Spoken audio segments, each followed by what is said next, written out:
Pumalag naman ang ilang kongresista sa petisyon ni Vice President Sara Duterte sa Korte Suprema para harangin ang napipintong impeachment trial sa kanya. Tingin naman ng ilang mambabatas. Ako, pabor ako na hinarang ni BP Sara at hinihingi sa korte na magkaroon ng temporary restraining order dyan sa impeachment na wag ituloy.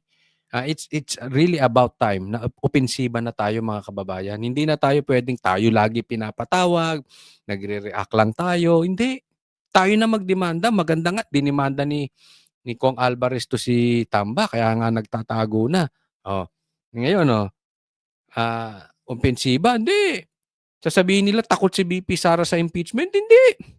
Ako tama yung ginagawa ni BP Sara. Hindi yung pwedeng, ipapakita namin sa inyo, hindi kami takot. Sige, mag-ano pa kayo. Hindi kami natatakot, ipatawag nyo kami sa Quadcom nyo, pupunta kami dyan. Mga tanga.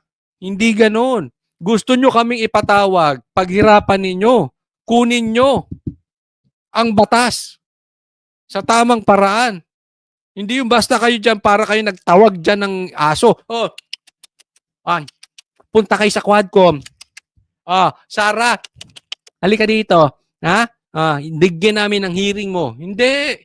Hindi na po pwedeng ganon. Hindi na kami papayag ng inaapi. Hindi na kami papayag ng inaabuso. Lalaban na kami. Hindi kayo pakapunta. Catch. Mga tanga. Anong tingin nyo sa amin? Nakaasa sa ayuda? Kasi yung mga pinapaasa nito, itong mga taong itong mga politiko na to, yung mga tao sa ayuda. Kaya nauuto nila. Ganyan ang gustong gawin sa Pilipino, puro tanga. Excuse me, hindi po kami. Pag merong ayuda dyan, kunin nyo lang.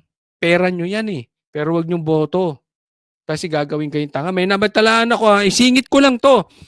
Ang kakapal ng mukha ninyo. Nagbibigay daw kayo ng ayuda dyan sa banda sa Alfonso. Mga animal kayo. Tapos, nagbibigay kayo ng ayuda dyan. Pag-aantayin yung pagkatagal-tagal. Bakit inaantayin nyo yung politiko para magbigay? Matatanda, pinag-aantay ninyo. Bibigyan nyo ng 3,000, 2,000 pesos. Ang kakapal ng mukha ninyo. Pera ng taong bayan yan. Huwag nyo nang antayin yung politiko. Pag andyan na yung pera, ibigay nyo. Ba't pera ba ng mga politikong animal yan? Kaya kayo mga nakakatanggap kayo, pag ang nag-abot sa inyo ng pera politiko, kunin nyo lang, ibulsa nyo, pero sabihin nyo sa kanila, gago. Pera nyo yan. Huwag nyo iboboto. Bakit? Kurakot yan. Bakit kailangan nyo silang antayin? Pagtatanggap ng ayuda. Pwede namang iba magbigay Akala mo pera nila mga animal? Hindi dapat makialam sa paglilitis ang Korte Suprema. Nasa frontline ng balitang yan, si Marian Enriquez. Kinundena ng liderato ng Kamara ang petisyong inihain ni Vice President Sara Duterte sa Korte Suprema para pigilan ang napipintong impeachment trial sa kanya. Ayon kay House Senior Deputy Speaker Aurelio Dong Gonzales, mukhang desperado. Puro sila desperate attempt. Tanga. Hindi nyo kami kayang gawing tanga katulad nyo. Na basta na lang kami susunod. Hindi. Inuuto nyo kami. Ipaglalaban namin yung karapatan namin. Na ang bise, natakasan ang kanyang pananagutan. Natatakot na raw ang kampo ni VP Sara kaya gusto nang pigilan ang impeachment process. Lalo kita mo, yan ang spin nila. Natatakot na si VP Sara, natatakot na kami. Kaya ayaw namin umatin ng Quadcom. Hindi kami ututo. We know our rights. Okay? Halimbawa, ikaw, ipadampot ko sa pulis. Anong sasabihin mo? Tanga ka? Anong sasabihin mo? Sige, sama ako. Hindi mo tatanungin bakit? May karapatan ako. Hindi nyo ako pwedeng tamputin. Lahat ng legal means gagawin mo para hindi ka damputin. Tama o tama-tama? Ano sasama ka? Sige, sama ako dyan. Wala akong kasalanan Ganon? Ganon gagawin mo? Huwag mo nga kaming maututo. Masisilip ang kanyang bank records. Tinawag namang garapalang pagtatangka ni House Deputy Speaker J.J. Suarez ang Ilan ba petisyon boto ni mo, VP Sara Suarez? na harangin ang impeachment trial. Git niya, kung talagang inosente ang bise, harapin na lang sana niya. Ang linis mo, no? Kala mo tong Suarez na to, walang kaso. Hindi pwedeng gano'n na kung inosente ka, harapin mo. Hindi pwedeng gano'n. Meron kaming karapatan. Karapatan namin ipagtanggol ang sarili namin. Kayo nga, takot magpa-drug test eh. Bakit? Adik ka? Anong sabi ninyo? Pag nanumpa si BP Sara, magpapa-drug test kayo. Nagpa-drug test ba kayo? Di ba may karapatan eh. Huwag mong maano-ano kami. Ay, puro ganyan yan eh. Kala mo ang lilinis na itong mga Ang to? mga paratang laban sa kanya, imbes na tumakbo at humiling ng proteksyon sa Korte Suprema. Sabihin nyo yan pag nakaupo na si BP Sara ha? At pag kayo naman ang nakasuhan, ibabalik namin sa inyong lahat yung mga sinasabi ninyo. Harapin nyo na lang ang kaso. Tandaan nyo to, mark my word. Pag upo ni BP Sara, kayo ang may kaso. Then, saka ako sasabihin sa inyo, harapin nyo na lang kung inosente kayo. Para naman sa isa sa mga tatayong impeachment prosecutors na si Batangas 2nd District Representative Jinky Luistro, walang legal na basehan para pigilan ang impeachment trial. Yung verification po na kanilang question, it was followed word for word as written in the rules. So, it is our humble opinion na there's nothing wrong with the verification. Teka muna. Balikan natin yung babaeng yun. Babae ba yun? O sige, balikan natin. Ang punto niya, walang masama dun sa verification. Di ba? Opinion niya yun eh. Siyempre kayo nagsampa eh. Alangan namang sabihin nyo, hindi, mali yung verification. Mali yung nangyari. Ba't kayo nagsampa? Alam nyong mali. Sasabihin nyo yan, opinion nyo yan eh. Pero ang tanong, ba't kayo natatakot? Kaya nga tayo, kasi ito nagiging problema sa atin. Halimbawa, kayo patawag ng patawag sa Duterte. Patawag kayo ng patawag sa impeachment. Kasi dyan, teritoryo ninyo. Kung ano yung opinion ninyo, yun ang sa tingin ninyong tama. Yun ang gusto nyo, pag nagtanong kayo, yung gusto nyong marinig na sagot, yun ang dapat sagot. Pero pag hindi nyo nakuha yung sagot ninyo, ipapakontempt nyo. Ano po ang ibig kong sabihin? Kaya nga pumupunta tayo sa korte para merong third party. Bakit ba kayo takot sa korte? Hindi naman political yung korte. Walang partido po yan. Independent po sila, separate branch po sila. Yan nga ang pinakamaganda. May problema kayo sa aming mga banateros, vloggers, huwag niyong ipatawag. Idemanda ninyo. Kasi ang korte, naniniwala kami patas. Bakit takot kayo na dinggin ang isang bagay sa patas na paraan? Gusto nyo lagi kung saan abot ng kamay ni Tamba. Kasi nga naman, korte hindi nyo abot eh. Pag politika yan, abot nyo. Bakit? May political agenda yan eh. Gusto niyang manatili sa power. Kailangan niya ng pork barrel. Kailangan niya ng proyekto. So pagka ganun ang labanan, abot ni Tamba. Anong sabi ni BP Sara? Ang pera ng taong bayan nasa 2 tao lang, na kay Tamba at na kay Saldico. Nasa kanila ang pera, paano ang proyekto ng ibang mga congressman? Depende kay Tamba. Naintindihan nyo? So ibig sabihin, abot. Abot ng kapangyarihan ni Marcos at ni Tamba. Isa lang ang hindi nila abot. Ano? Korte. Kaya ayaw nyong dalahin sa korte dahil hindi nyo kontrolado. Yan ang totoo niyan. Huwag na tayong maglokohan. Verification. Hindi rin daw minadali ng Kamara ang 4th impeachment complaint na ipinasa sa Senado. Nakabuo po tayo ng strong impeachment complaint without need of referral. Sabi mo strong. Sabi mo strong. Bakit takot kayo dalahin sa korte? Bakit takot kayo? Desisyonan ng korte kung sa tingin ninyo yung inyong complaint ay strong. Ang ibig sabihin lang niya, kaya takot kayo doon sa nasa gitna ang magdidesisyon, which is korte. Ibig sabihin, alam nyo mahina yung kaso nyo. Walang problema kahit nga sabihin nyo, hindi. Kahit 3 korte pa magsiliksik niyan. Alam ko, papayagan nila. Bakit? Matibay ang amin. Dapat ganun. With confidence. Kaya kayo natatakot, alam nyo mahina. Into the Justice Committee. because it has the support already of 1/3 of the members of the House. Iba naman ang pananaw ni Iloilo 3rd District Representative Lawrence Defensor sa petisyon ni VP Sara. Naniniwala siyang hindi makikialam ang Korte Suprema. Ito na. Ito na yon. Ito, iba naman style nito. Pansinin nyo ha. Ito ang magiging kanilang spin. Ito magiging kanilang mind conditioning. Hindi makikialam ang korte. Hindi makikialam ang korte. Hindi makikialam ang korte. Hindi, pansinin nyo, hindi nila sinasabing hindi magiging bias ang korte. Tama ang magiging desisyon ng korte. Hindi nila sinasabi yun. Hindi naiimpluwensyahan ang korte. At kaya magdi-decide yan ng tama. Anong hindi? Hindi ganun eh. Ano sinasabi niya? Hindi makikialam ang korte.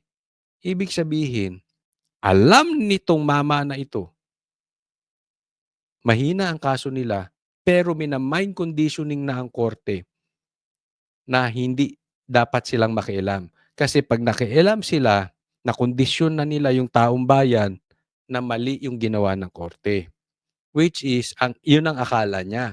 Kasi sa totoo lang, mas maraming Pilipino na nakapanig sa Duterte ayaw nilang impeachment. Proseso ng impeachment dahil isa raw itong political question. Bagay na sinigundahan din ni dating Senate President Franklin Drilon. Matulog ka na lang, tulog ka lang ng tulog nung panahon mo. Ngayon, nagbibida-bida ka, Drilon. The basic rule is found in the Constitution. The impeachment court shall decide all impeachment cases. Oo, totoo naman.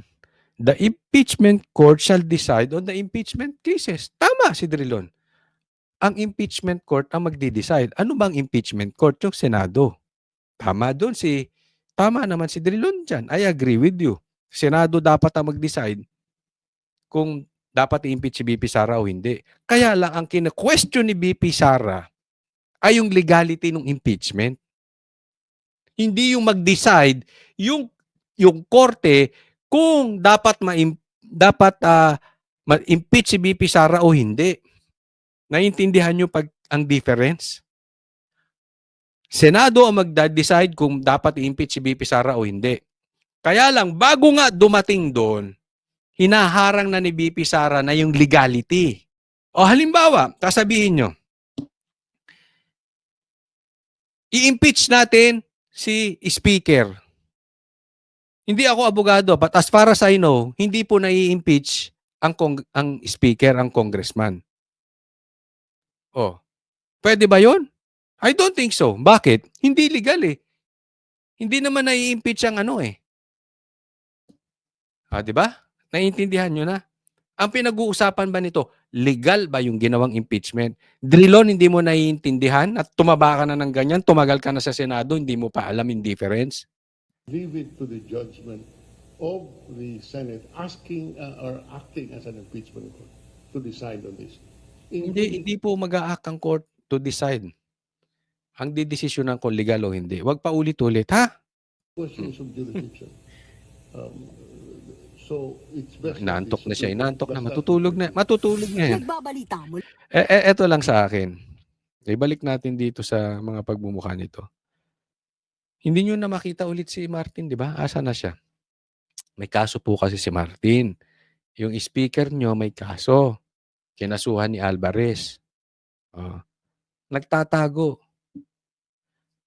Bakit kayo nagsasalita? Ang punot dulo nito, ang pasimuno nito si Marcos at si Tamba. Yung ginodiyos nyo. Siya ang pagsalitain nyo. Ako, Speaker, Martin, kung matapang ka, huwag ka magtago sa mga brief na itong mga congressman mo. Ha? Ikaw mismo, harapin mo rin yung korte. May kaso ka rin di ba? Harapin mo yung taong bayan. Kini-question, bakit nyo finil-upan yung budget? Bakit may blank items? At yung finil-upan na budget ay mapupunta yan sa ayuda. Harapin mo yung taong bayan. Nagtatago ka eh. Huwag ka magtago sa the likes of Suarez. Huwag ka magtago sa brief ng mga yan. Ha? Sinasabi natin dito kay ang lilinis nila Sila nga ang daming problema. Isipin ninyo, pinalusot nyo blanco, tapos bulag kayo, pipi kayo, wala kayong nadidinig. Bilyon ang pinag-uusapan dito. Ang impeachment nyo kay BP Sara, ang issue 150 million lang yung confidential funds. Kung hindi ba naman kayo nuknukan ng mga ipokrito? Diba? Huwag ka magtago dyan, Tamba. Lumabas ka dyan. Huwag kayong takot. Huwag kayong takot doon sa patas na magdidesisyon. Gusto nyo kasi kayo lagi nagdidesisyon kung ang isang tao ay inosente o hindi. Huwag ganon. Diba? Patas naman Bakit? Hawak ba ni PRRD ang korte? Hindi naman hindi rin hawak ni Tamba. Yan nga maganda, patas Nasa gitna. Malayo sa kamay ni Tamba at malayo sa kamay ni PRRD. Fair. Next topic po tayo. Ito matindi. Pagdadasal. Malapit na. Ipagbabawal na din. Pati sa Pilipinas. Delikado po yan. Ginagawa palang krimen ang pagdarasal sa ilang bansa sa Matindi, Europa. no?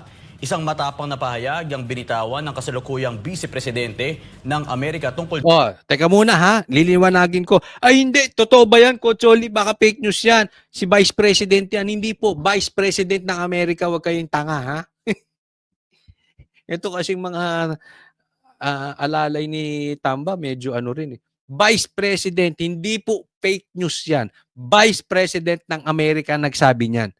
Pinagbabawal na ang dasal sa Europa. Kahit sa loob ng bahay, alam mo, mga kababayan ko, I really believe the end times is here. Yes po. Ako, naniniwala. End times is not near. End times is here. Nandito na. And malapit na po. Sa akin tingin, sa nangyayari ngayon, isipin mo, bahay dasalan, sinusugod na. Pagdarasal, ipinagbabawal na. Unti-unti na yan. Malapit na po. Malapit na pong bumalik sa pangalawang pagkakataon ng ating Panginoong Hesus. dito. Alamin natin ang detalye mula kay MJ Mondehar. Sa harap ng mga lider ng European Union, matapang na sinita ni US Vice President J.D. Vance ang issue ng religious freedom sa UK. Nakarating sa ikalawang Pangulo ng Estados Unidos ang hinaing ng mga Kristiyano sa Europa na tila nagiging biktima ng diskriminasyon sa kanyang talumpati sa Munich Security Conference sa Germany. Wala, galit na talaga sila sa Kristiyano, bawal na nagdadasal. Dati umangat ang Europe because they were godly. Ganyan din nangyari sa Amerika. Itinaas ng Diyos ang Amerika because they were they have fear of God. They were godly. Pero ngayon, talagang pasama na ng pasama. You see drugs everywhere. You see same-sex marriage. Bawal na magdasal at sinusugod na po ang mga sambahan. Mariing kinundan ni Vance ang sitwasyong kahit ang tahimik na pagdarasal sa pampublikong lugar ay tinuturing ng krimen. A little over 2 years ago, the British government charged Adam Smith Connor, a 51-year-old physiotherapist and an Army veteran, with the heinous crime of standing 50 meters from an abortion clinic and silently praying for 3 minutes. Isipin mo yun, nagdarasal outside sa abortion clinic, kinasuhan ng krimen. Ganyan po sila katindi. Yan na po ang kalagayan ng ating bansa. At sabihin ko po sa inyo, medyo delikado po yan. Alam nyo kung bakit. Mahilig tayo sa gaya Remember this.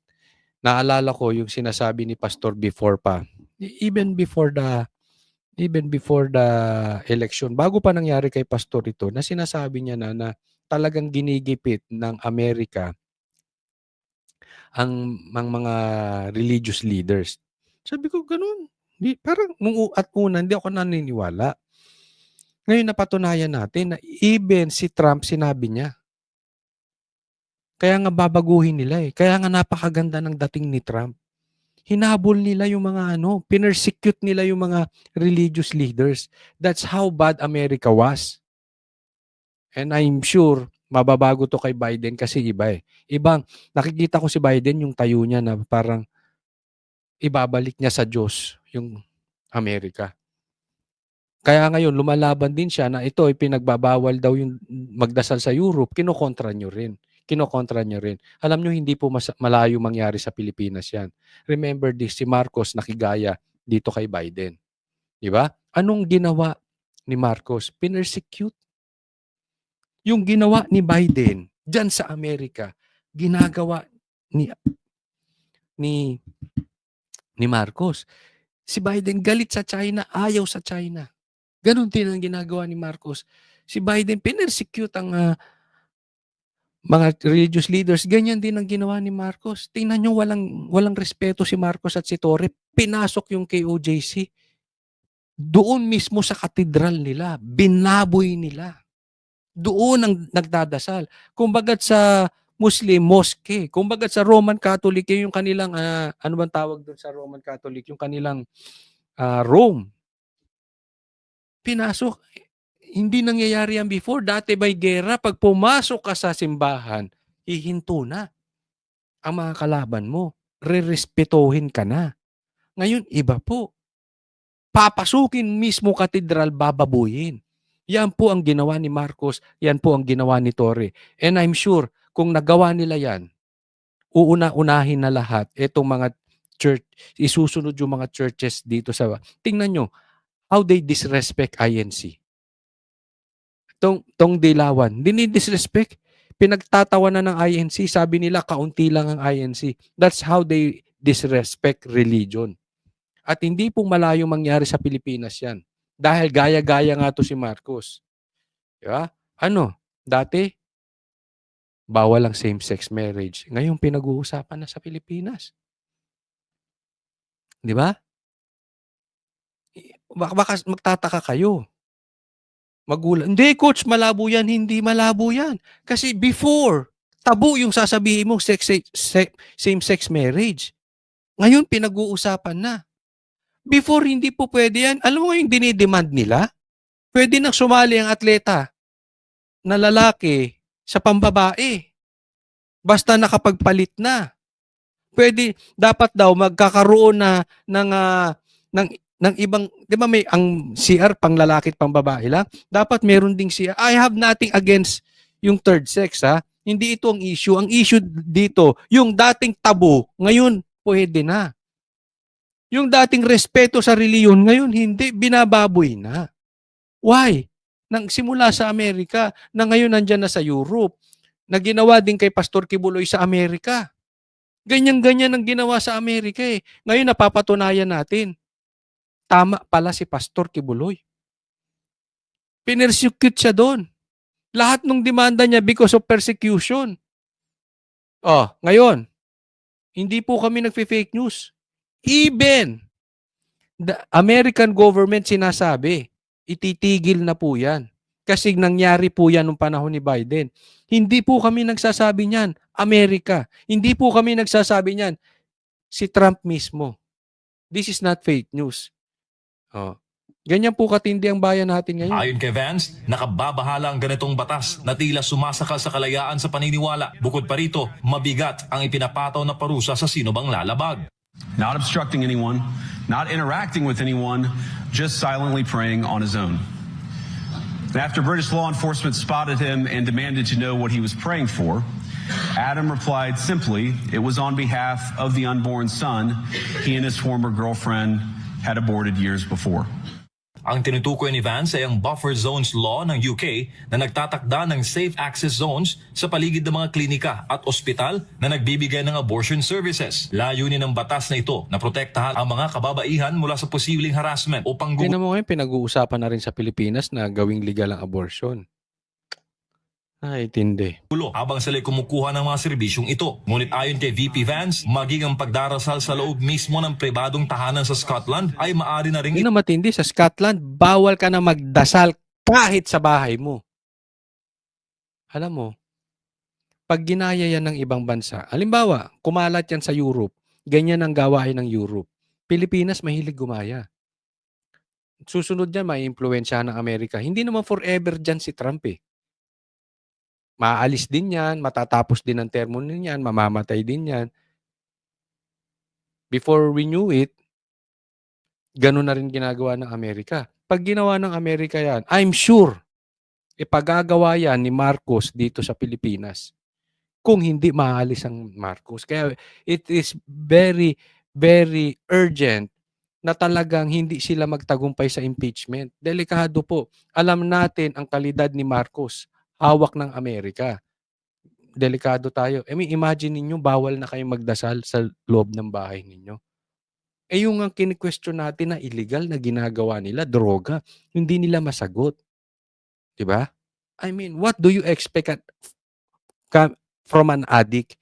Hindi ko pinagbibintangan si Marcos na addict, but still, the fact na pinagsasabihan ka na bangag ka tas ayaw mo magpa-drug test, we are on the presumption that you are an addict.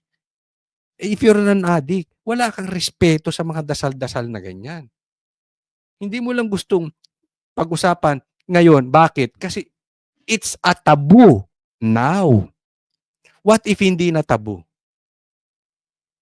Tingin nyo, hindi gagawin ni Marcos? Gagawin niya yan. Turing na krimen. But no, this last October, just a few months ago, the Scottish government began distributing letters to citizens whose houses lay within so-called safe access zones, warning them that even private prayer within their own homes may amount to breaking the law. Even private prayers, gusto nyo yan sa Pilipinas. Maybe not now, maybe not tomorrow, but who knows? After 2 years, 3 years, mangyayari na yan. Na legal na itong pag-usapan. Naturally, the government urged readers to report any fellow citizen suspected guilty of thought crime. In Britain and across Europe, free speech, I fear, is in retreat.